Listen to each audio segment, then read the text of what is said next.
The cold Atlantic water hit Private Thomas Becker's legs like 1,000 needles as the ramp dropped and the dawn erupted into thunder. June 6, 1944. Omaha Beach. The world had narrowed to the width of a landing craft, and beyond it, through the spray and smoke, lay a shoreline that looked like the end of all things. Men ahead of him were already falling, pitching forward into the surf before their boots touched sand. And Becker thought with startling clarity that he had made a terrible mistake volunteering for this unit. Not volunteering for the invasion, every man who wore the uniform knew that was coming, but volunteering for the engineers. A clerical error had placed his name on the demolition roster 3 months ago in England, and rather than correct it, rather than admit he knew nothing about explosives or mine clearing or any of the technical work these men did with casual expertise, he had simply kept his mouth shut and tried to learn as he went. Now, as German machine gun fire tore across the waterline and mortar rounds sent geysers of sand and metal skyward, that decision felt like a death sentence written in his own hand. The engineers around him carried Bangalore torpedoes, wire cutters, satchel charges, tools meant to carve safe corridors through the elaborate German defenses. Their mission was as simple to state as it was impossible to execute. Clear a 50-meter lane through the mine-saturated beach in 14 minutes. 14 minutes. It was the kind of timeline that made sense only to officers studying maps in warm rooms far from the smell of cordite and blood. On paper, with colored pencils and ruler straight lines, you could draw a corridor from the waterline to the seawall and mark it cleared with a confident slash of red. In reality, every meter of sand concealed death, and the Germans had spent 4 years perfecting the mathematics of killing men who came ashore here. Becker made it to the beach. Others didn't. The surf behind him was already crowded with the dead and dying, men face down in the foam, men calling for medics who couldn't reach them, men simply sitting in the shallows with the stunned expression of those whose bodies have sustained damage their minds haven't yet processed. The sand beneath Becker's boots was wrong. Too soft in places, too firm in others, and every step was a negotiation with fate. The engineers knew this. They moved with the careful deliberation of men walking through a house in the dark, feeling their way forward, but the timetable allowed no such caution. 14 minutes. The infantry needed those corridors. The tanks needed those corridors. The entire invasion schedule, calibrated across 5 beaches and 3 nations, needed those corridors. So the engineers worked and died in numbers that made even hardened veterans flinch. Becker watched a sergeant named Kowalski, a man who had trained him, who knew mines the way a farmer knows soil, kneel in the sand with his bayonet and probe forward with infinite care, tracing the outline of something metallic beneath the surface. Took 3 minutes. 3 minutes of barely breathing, of feeling with a blade for the edges of death. And when Kowalski finally called it clear and moved to the next suspicious patch of ground, Becker did the math and felt his stomach turn. At this rate, they'd be lucky to clear 10 mines before the 14 minutes expired. The beach was estimated to hold 4,000 German mines.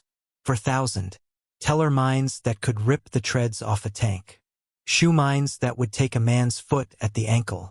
S-mines that leapt up before exploding, sending ball bearings through soft tissue at chest height. The Germans called those bouncing Bettys. The men who triggered them didn't call them anything at all. Casualties mounted with grim predictability. An explosion to Becker's right sent 3 men sprawling. To his left, a young engineer from Kentucky simply vanished in a fountain of sand and fire. Becker kept moving because stopping meant thinking, and thinking meant understanding how thoroughly they were failing.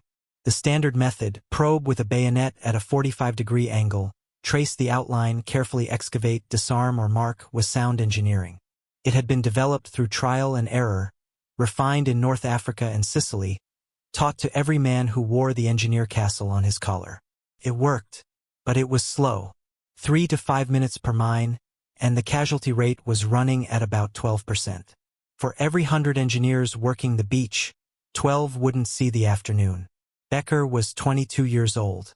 He had grown up on a farm outside Dubuque, Iowa, where the most dangerous thing he'd encountered was a cantankerous bull and the occasional thunderstorm that rattled the windows and made his mother pray. He had joined the army in 1942 because everyone was joining, because the radio spoke of freedom and duty, because it seemed impossible to stay home when the world was tearing itself apart. He had expected infantry work. He understood farming, he was strong enough, he could dig and march and follow orders. Instead, through the bureaucratic alchemy that governed military assignments, he had ended up with the engineers, surrounded by men who spoke in technical jargon about fuses and pressure plates and detonation velocities. He had nodded and learned what he could and prayed that his ignorance wouldn't get anyone killed.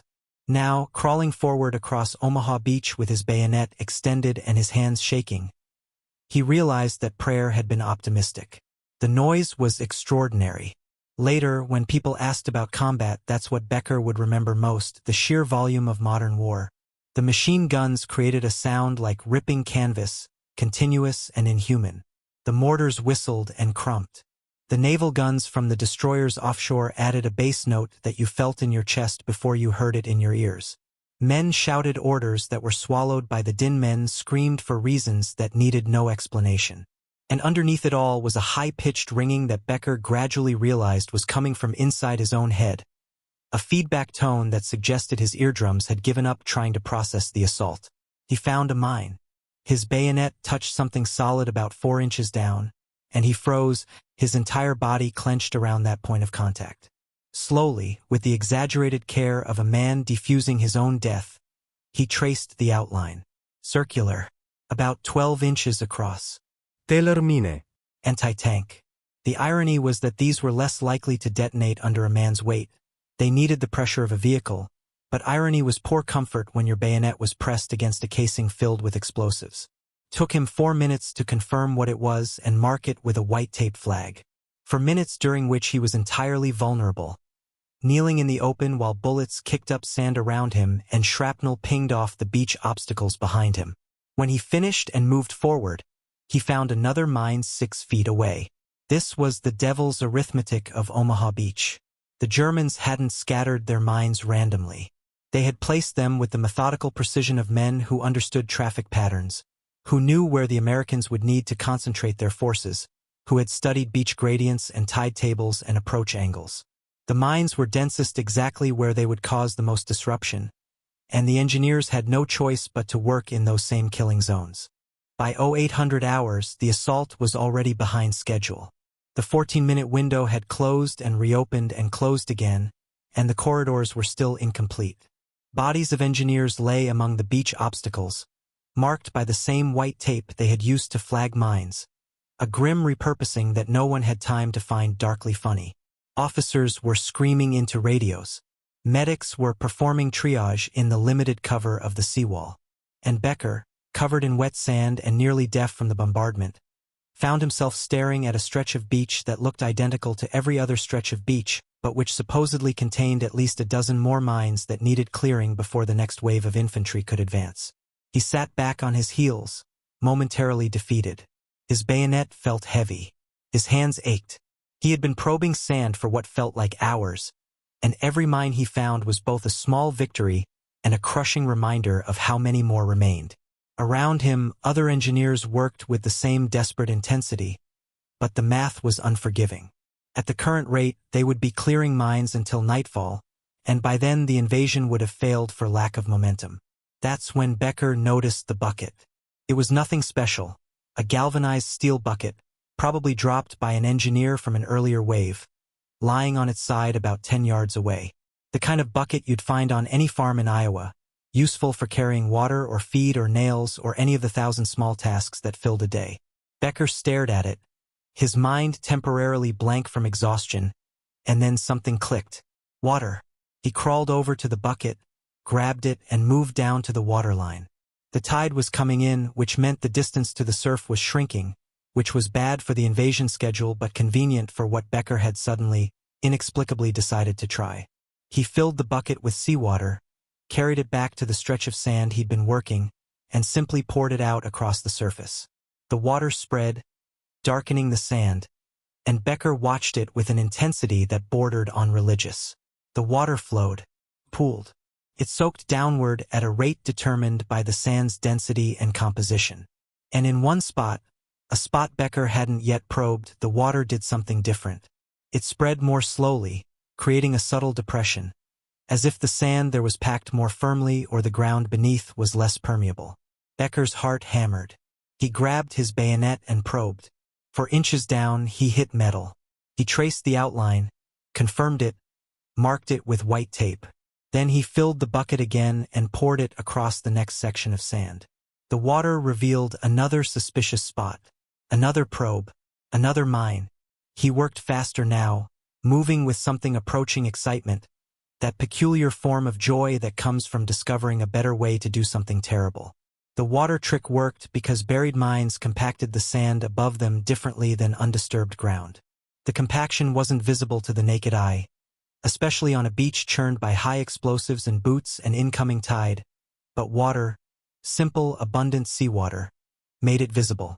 The water flowed differently over hidden mines, pooled in subtle patterns, created temporary topographies that told a trained eye exactly where to probe.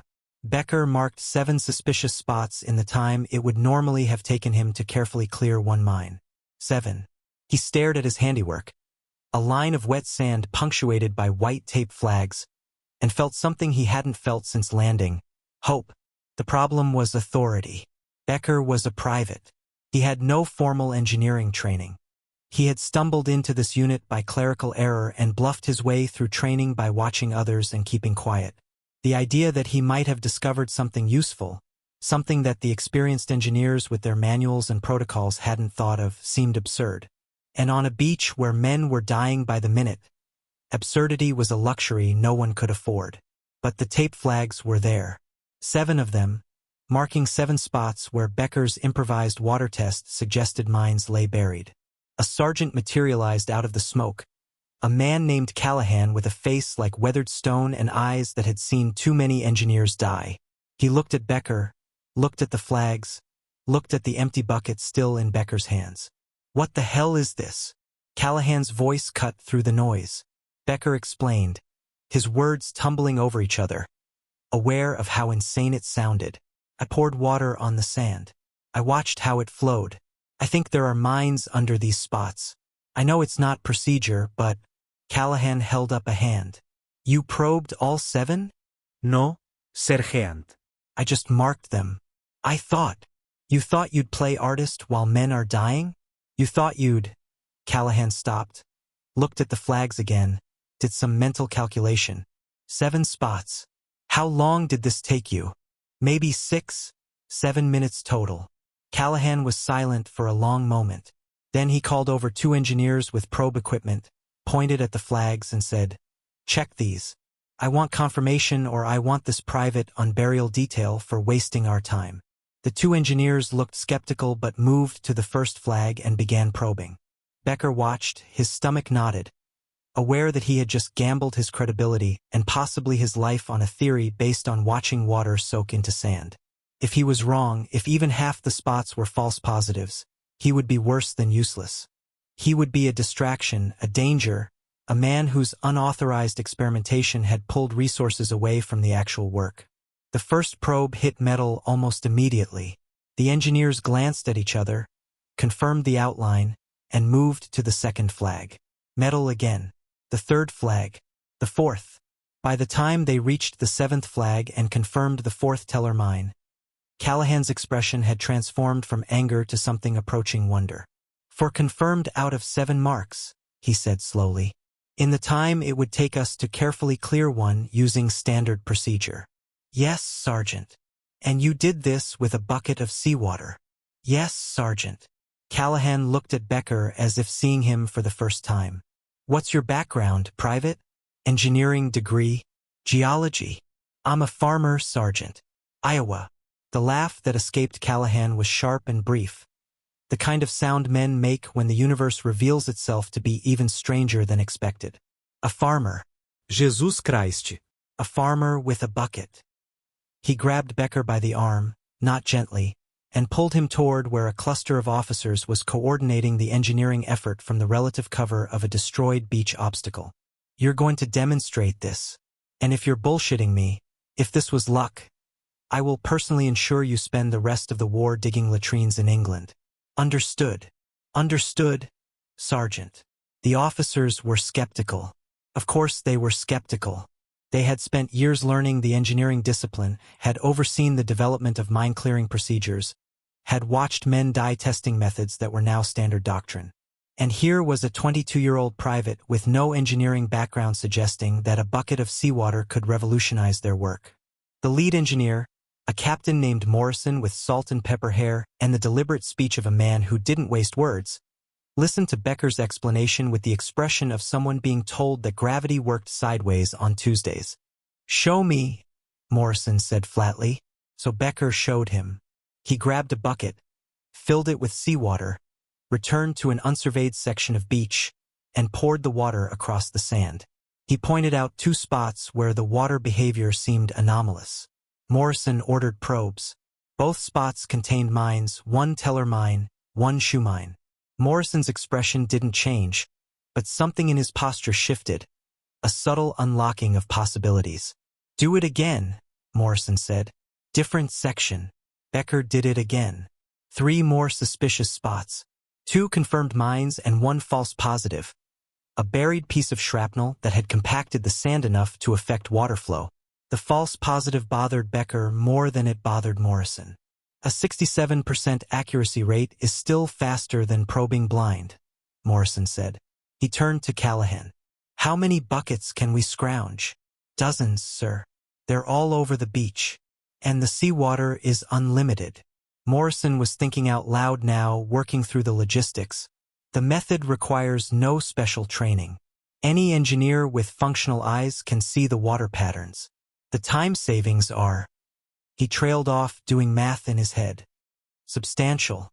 Potentially game-changing. By midday, Becker had demonstrated his technique to a dozen engineers, and word was spreading along the beach with the speed of information that might save lives. The bucket method, that's what they were calling it, with the kind of blunt practicality that characterized military nomenclature. Men grabbed buckets, filled them at the waterline, and began pouring water across suspicious sections of beach. The technique wasn't perfect. It worked best on certain types of sand, less well on gravel or areas where the surf had already saturated the ground. It produced false positives when buried debris compacted the soil. But it was fast, and speed was the resource in shortest supply. By 1400 hours, engineers using the bucket method were identifying mines at a rate of approximately 11 to 12 per hour, compared to the 4 to 5 per hour using standard probing. More importantly, the casualty rate was dropping. When you could pour water and identify suspicious spots from a standing position rather than kneeling in the open with a bayonet, you spent less time exposed to German fire. The engineers were still working in a combat zone, still taking losses, but the losses were suddenly, miraculously, more survivable. The casualty rate dropped from roughly 12% to somewhere around 1 to 2%. Numbers that would make statisticians nod were the difference between men living and dying. Colonel William Trudeau, the senior engineer officer coordinating operations across Omaha, arrived at Becker's section of beach in late afternoon. Trudeau was a West Point man, career Army, a professional who had overseen engineering operations in North Africa and had seen enough innovation and improvisation to know the difference between a lucky accident and a genuine breakthrough. He watched Becker demonstrate the bucket method, watched other engineers replicate the results, and asked pointed questions about accuracy rates and false positives and the conditions under which the technique worked best. Then he made a decision that violated a dozen protocols about testing and validation and proper channels. "We don't have time for testing protocols," Trudeau said, his voice carrying the weight of command. "We don't have time for committees or field trials or any of the usual bureaucratic machinery. Men are dying because mine clearing is slow. This method is faster. We adopt it. Immediately. Every engineer on this beach, every engineer coming ashore in the next wave, learns this technique. I don't care if it seems crude. I don't care if it lacks theoretical elegance. It works." He looked at Becker. "You're promoted to corporal effective immediately, and you're coming with me to train the next engineering wave landing this evening. We're going to spread this technique across the entire invasion force." Becker wanted to protest that he wasn't qualified to train anyone, that his own understanding of why the water method worked was more intuitive than technical, that surely there were better candidates for this role. But Trudeau was already moving, already issuing orders, and Becker found himself swept up in the machinery of war, carried along by forces far larger than one farmer's improvised insight. The evening landing brought fresh engineering companies, men who had spent the crossing steeling themselves for the chaos they'd seen from the ships. Becker met them at the waterline, showed them the bucket method, watched them practice on sections of beach already cleared, so they could learn the visual language of water flowing over compressed sand. Some of them picked it up immediately. Others struggled to see the subtle patterns, the slight differences in pooling and absorption that indicated something beneath the surface. But even those who struggled could see the results when the fast learners identified mine after mine with nothing more than a bucket and sharp eyes. By nightfall on June 6th, the bucket method had spread across Omaha Beach like a rumor that happened to be true. Engineers were teaching other engineers who were teaching infantry officers, who were teaching anyone who might need to move across mine-infested ground. The technique moved beyond the beach as the invasion pushed inland. In the hedgerows of Normandy, where German mines protected every sunken road and field entrance, engineers poured water from canteens and watched for the telltale patterns. In the forests near St. Lo, where the ground was softer and the mines were buried deeper, the method required adaptation but still worked faster than blind probing. The Germans noticed. Intelligence reports began mentioning Allied mine-clearing techniques that seemed impossibly efficient. German engineers, masters of mine warfare who had spent years perfecting their defenses, couldn't understand how the Americans were suddenly locating buried mines with such speed. Some reports suggested the Americans had deployed new electronic detection equipment. Others speculated about trained dogs or some kind of ground-penetrating radar. The truth that a 22-year-old farmer had simply paid attention to how water moved across sand would have seemed absurd to the German high command, too simple to be effective. But simplicity was the point. The bucket method worked because it required nothing more than materials already present in abundance and the ability to observe carefully. Could be taught in minutes. It needed no maintenance, no battery power, no specialized knowledge. A soldier with an empty ration can and any source of water could apply the technique. In an environment where sophisticated equipment broke down, where supply lines were tenuous, where the entire invasion balanced on the edge of chaos, simplicity was a revolutionary advantage. Becker trained engineers for 3 more days, demonstrating the technique until his voice was hoarse and his hands were permanently wrinkled from constant immersion in seawater. Then he was pulled off training duty and assigned to actual mine-clearing operations as part of a forward engineering unit pushing toward Carentan. The irony of being sent to do real engineering work, after having faked his way through training and stumbled into a revolutionary technique through sheer accident, was not lost on him. He moved through the hedgerows with his bucket, pouring water, marking mines, and trying not to think about what would have happened if he'd been assigned to a different unit, if he'd never seen that bucket lying on the beach, if he'd been one of the engineers who died in the first wave before inspiration struck. The war continued. Becker continued with it, clearing mines through France and into Germany, watching the bucket method become standard procedure, taught to new engineering companies and incorporated into field manuals. He was awarded the Bronze Star for his innovation, received commendations from officers he'd never met, and found himself briefly famous within the engineering corps. Men who had never seen Omaha Beach knew his name, knew the story of the farmer with the bucket, and Becker discovered that fame in war was a strange and uncomfortable thing. He hadn't set out to be innovative. He had been exhausted and desperate and had simply tried something that made intuitive sense based on years of watching water flow across fields after rain.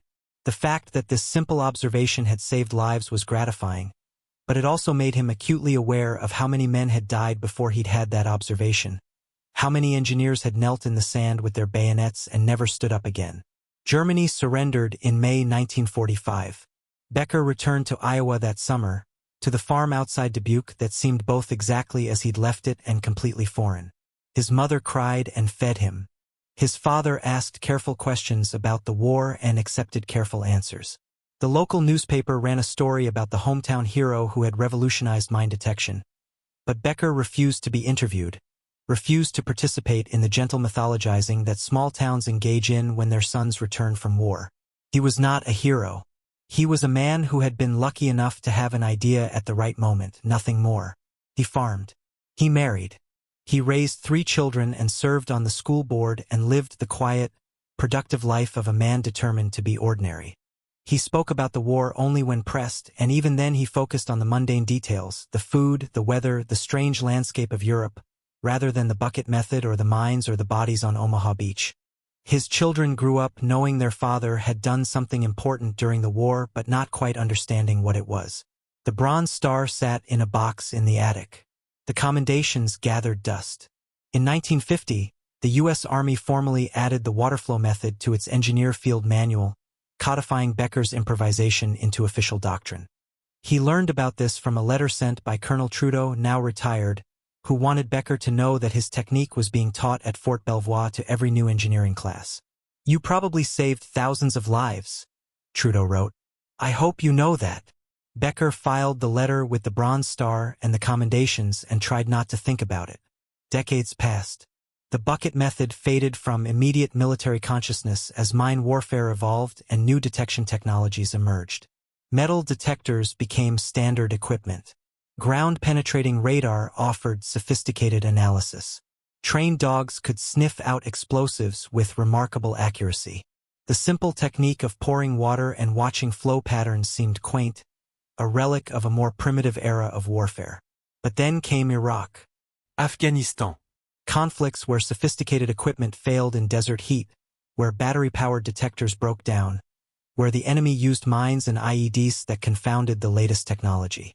And in those conflicts, when young engineers found themselves in situations eerily similar to what their grandfathers had faced, needing to clear ground quickly with limited resources, the old techniques resurfaced.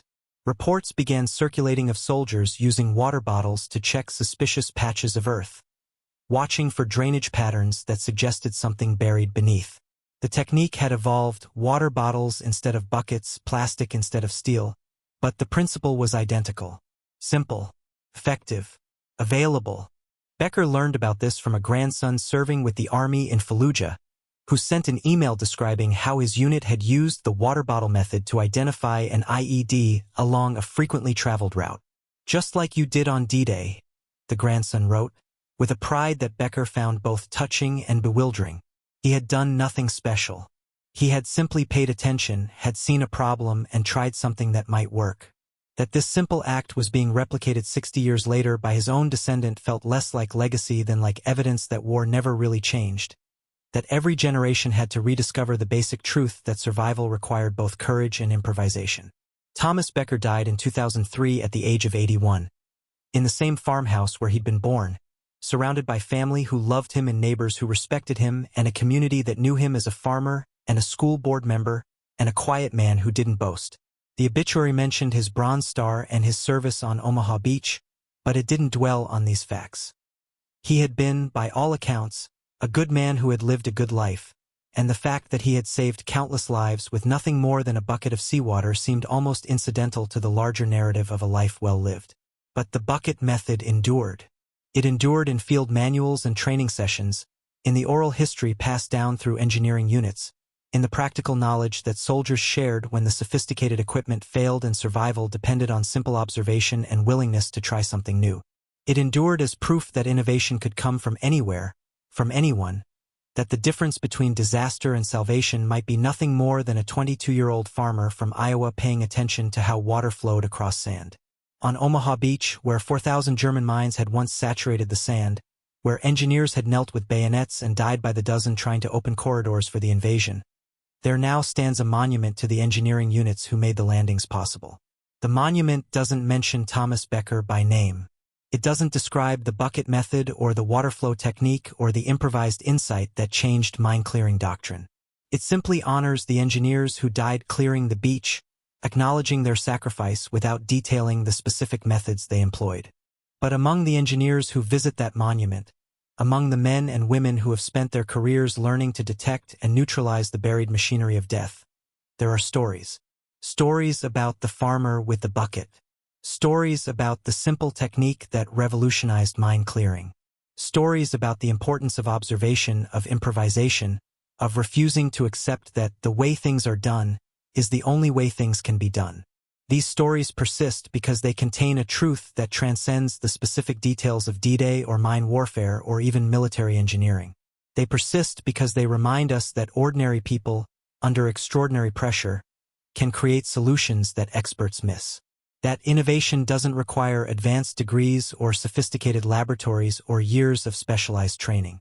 That sometimes the most powerful insights come from simply paying attention, from watching water flow across sand and asking why it behaves differently in one spot than another. Thomas Becker would have been uncomfortable with this kind of analysis, with the weight of meaning placed on what he considered a simple observation made in a desperate moment. He would have pointed out that plenty of engineers had ideas that didn't work, that luck played as much role as insight, that giving him credit ignored the thousands of other soldiers whose innovations and improvisations never got recorded or celebrated.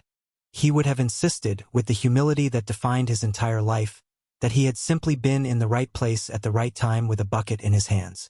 But history doesn't care about humility. History cares about outcomes, about the moments when the trajectory of events shifts because someone saw a possibility others missed. And on June 6, 1944, on a beach where men were dying faster than replacements could land, where the entire invasion teetered on the edge of failure, a farmer from Iowa poured water across sand and watched it flow, and in that watching changed the course of mine warfare forever. The bucket still exists in a sense. Not the physical bucket that was lost to the chaos of war, discarded on a beach that would soon be cleaned of all traces of battle, but the idea of the bucket. The idea that solutions don't have to be complicated. That observation matters as much as education. That the tools you need might be lying at your feet, unremarkable and overlooked, waiting for someone to see them differently. This is the legacy Thomas Becker left. Not a monument or a famous name, but a method and a mindset. The understanding that in the worst moments, when the world is falling apart and the sophisticated plans have all failed, sometimes salvation comes from the simplest acts. From a bucket of water. From a willingness to try something new. From the courage to believe that an ordinary person might have an extraordinary idea. And from the recognition that war, for all its industrial complexity and strategic sophistication, remains at its core a human endeavor, where individual ingenuity and desperate innovation can tip the balance between life and death, between failure and success, between dying on a beach and making it across to the seawall where the next impossible task awaits.